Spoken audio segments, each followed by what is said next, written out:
헌재 탄원서 불참 국민의힘 의원 32인. 그들은 누구를 대변하는가? 윤석열 대통령 탄핵소추는 대한민국의 헌정 질서를 뒤흔드는 사건이다. 탄핵소추안이 국회를 통과한 만큼 헌법재판소가 공정한 심판을 하도록 촉구하는 것은 보수 정당인 국민의힘의 당연한 책무다. 이에 국민의힘 의원 76명이 탄원서를 제출했지만 다음 32명의 의원들은 불참했다. 안철수, 배현진, 박정훈, 김혜지, 우재준, 한지아, 정성국, 이양수, 김태호, 김도읍, 조경태, 최보윤, 김재섭, 강명구, 권성동, 권영세, 김건, 김상욱, 김상훈, 김소희, 김용태, 김영동, 박정아, 서범수, 서지영, 유영아, 안상훈, 신동욱, 이성권, 진종옥, 최은석, 박형수. 이들은 국민의힘 소속이면서도 탄핵이라는 중차대한 사안 앞에서 침묵을 선택했다. 보수 지지층과 헌정 질서를 지키려는 국민의 기대를 배신하는 무책임한 행동이다. 대통령 탄핵은 단순한 정당 간의 정치 싸움이 아니다. 이는 대한민국 법치와 헌정 질서의 존폐가 걸린 문제다. 헌법재판소가 정치적 영향을 받지 않고 공정한 결정을 내리도록 요구하는 것은 여당으로서 마땅히 해야 할 일이다. 그럼에도 불구하고 위 32명의 의원들은 헌법 수호 의지를 밝힐 최소한의 노력조차 하지 않았다. 이는 여당 의원으로서의 역할을 방기한 것이다. 국민의힘은 윤석열 대통령 탄핵을 부당한 정치 공세로 규정하고 강하게 반대해왔다. 탄원서 제출은 이에 대한 공식적인 대응이었다. 그러나 일부 의원들은 당론을 따르지 않고 침묵으로 일관하며 사실상 내부 분열을 조장했다. 이는 정당의 단결력을 약화시키고 보수 세력을 분열시키는 결과를 초래한다. 탄원서 제출을 거부한 의원들의 태도를 두 가지로 해석할 수 있다. 첫째,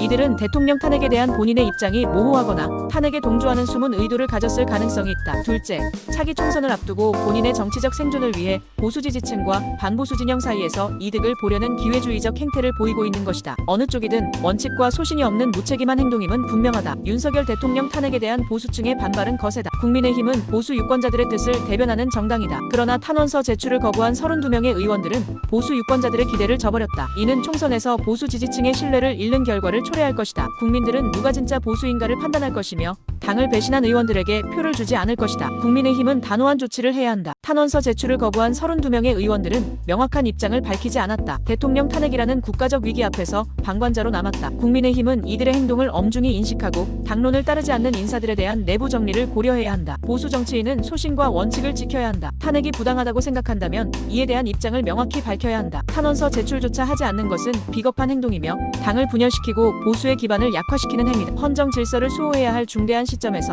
침묵은 곧 탄핵 동조와 다름없다. 탄원서 제출을 거부한 의원들은 보수 유권자들의 심판을 피할 수 없을 것이다.